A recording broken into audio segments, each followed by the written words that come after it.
Have you ever wondered what it feels like to be completely alone, miles above the world, with nothing but a wooden tower, endless forests, and absolute silence surrounding you? Fire lookouts were once one of the most isolated jobs in America. High in the mountains, these watchtowers served a single purpose: to spot smoke before it became disaster. But with isolation comes something else: strange lights, unexplained voices, and sightings that have never been solved. According to historical reports, over 5,000 fire lookout towers once operated across the U.S., many in remote, inaccessible wilderness zones. Some were so isolated that workers reported seeing only one other human face every 2 weeks, and while most lookouts spent quiet days observing wildlife and scanning the treetops, a few witnessed things that defy explanation. Tonight, we dive into 3 creepy true fire lookout horror stories from real lookouts, rangers, and visitors who claimed the forest wasn't as empty as everyone believed. Let's begin. I spent the summer of 1998 working as a fire lookout in the mountains of northern Montana, stationed in an old wooden tower so deep in the forest. The nearest person was usually a full day's hike away. The job was simple during the day: scan the horizon, log the weather, watch for smoke. The silence up there felt heavy, almost alive, but comforting in its own strange way. But at night, the world changed.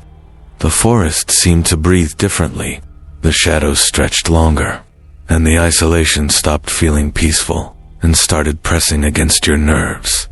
One night, around 2 in the morning, I stepped out onto the balcony for fresh air. Because I couldn't sleep, moonlight washed over the treetops, bright enough to make the forest look like a frozen sea of silver. That's when I noticed movement down below, a man walking slowly around the base of my tower. At first I thought he was a lost hiker, someone who had stumbled into the area by accident, but something about him felt wrong, very wrong. He wasn't calling for help. He wasn't looking up. He was just moving in a slow, deliberate circle around the tower, repeating the exact same path over and over, like he was tracing some kind of ritual pattern into the dirt.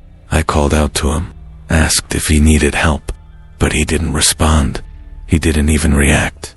Instead, he stopped mid-step, body rigid, and slowly tilted his head back, but without lifting his face toward me. Just this strange, unnatural movement, like he was listening to something I couldn't hear.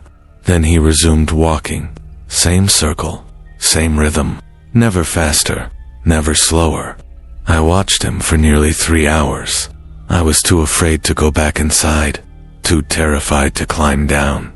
Something in my instincts whispered, going closer would be a mistake. When the first light of dawn reached the trees, the man finally stopped.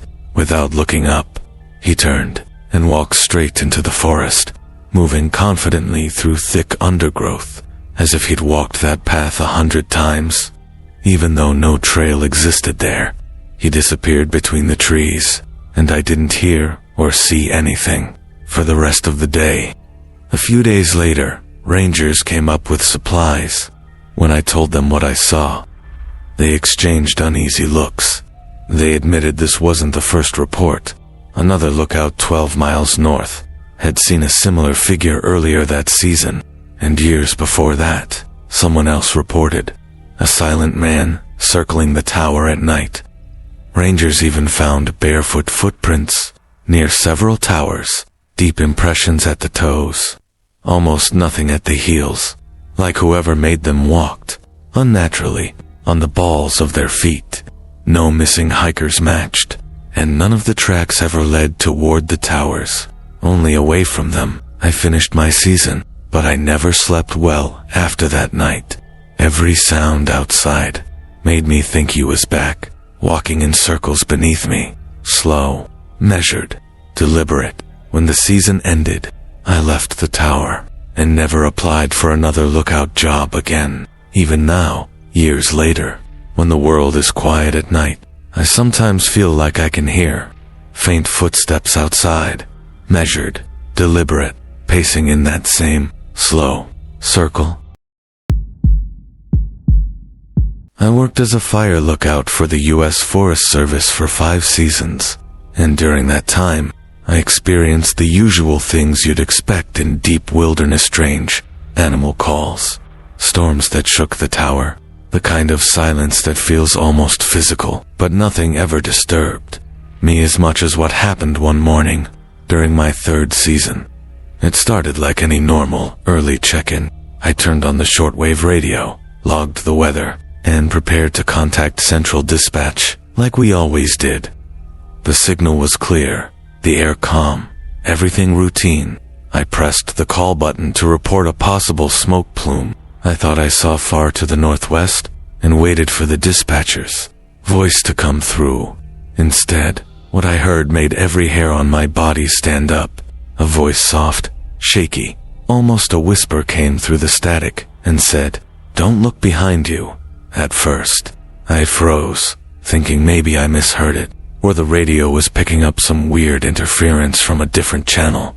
But the voice didn't belong to anyone I recognized. It didn't sound like anyone from our dispatch or any nearby lookout. It sounded wrong, thin, tired, and like the words were being pushed out slowly, as if the speaker was struggling. I immediately asked Central if someone else was on the frequency, but there was no response.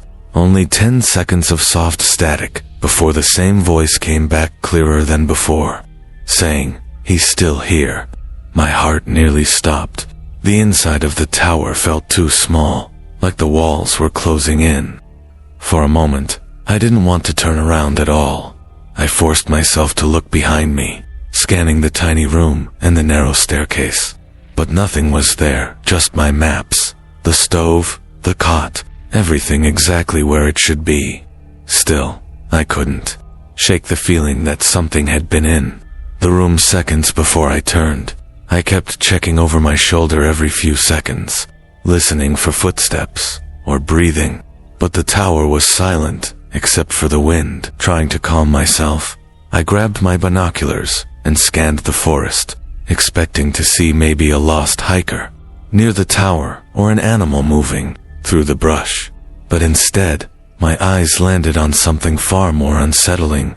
Across the valley, on a ridge facing my tower, stood another lookout tower, an old decommissioned one from the 70s that hadn't been used in decades. The windows were broken, the wooden panels faded and sagging from storms and age.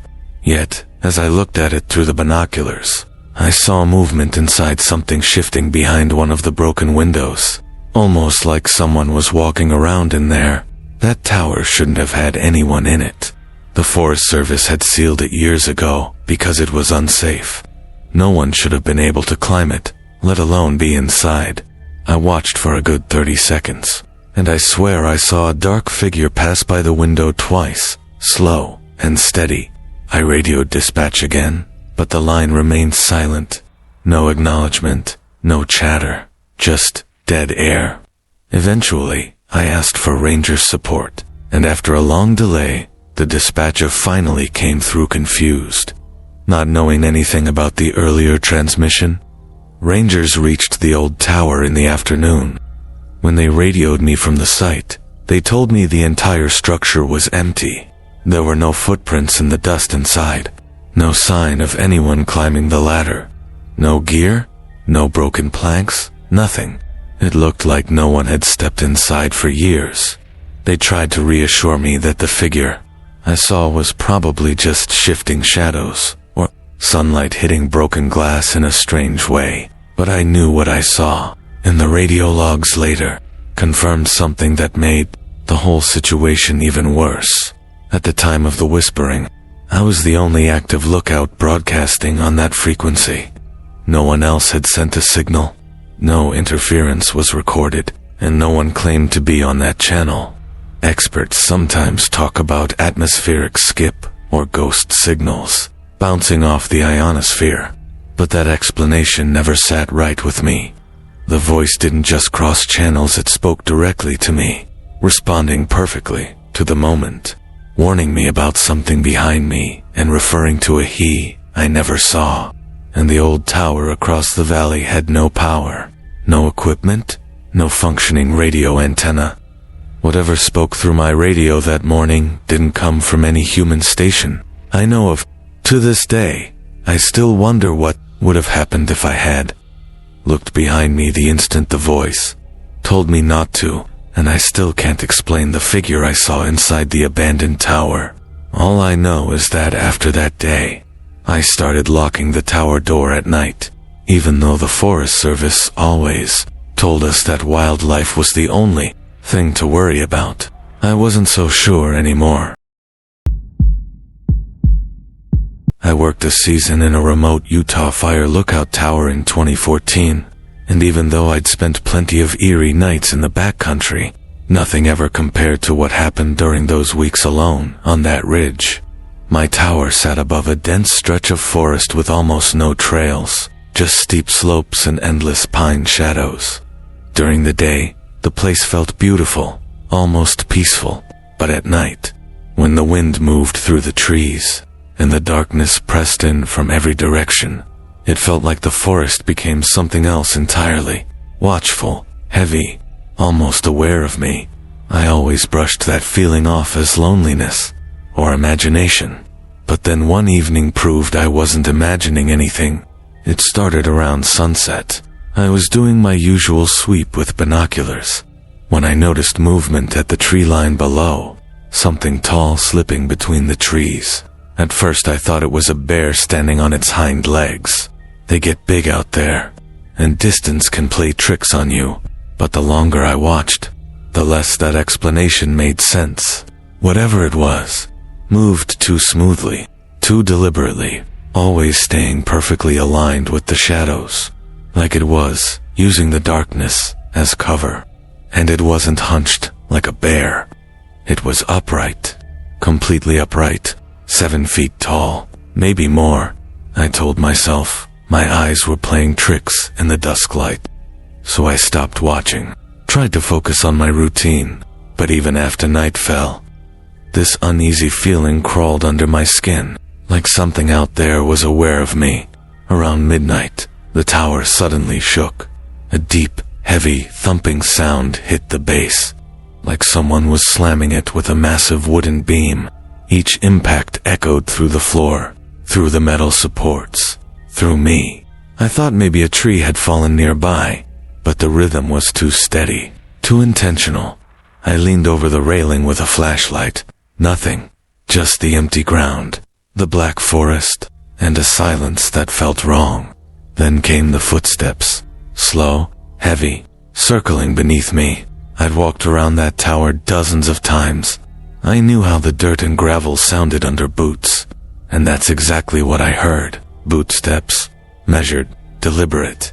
I stood completely still inside the cabin, because every time I shifted my weight, and the floor creaked, the footsteps would stop for a moment, as if something down there was listening, tracking me.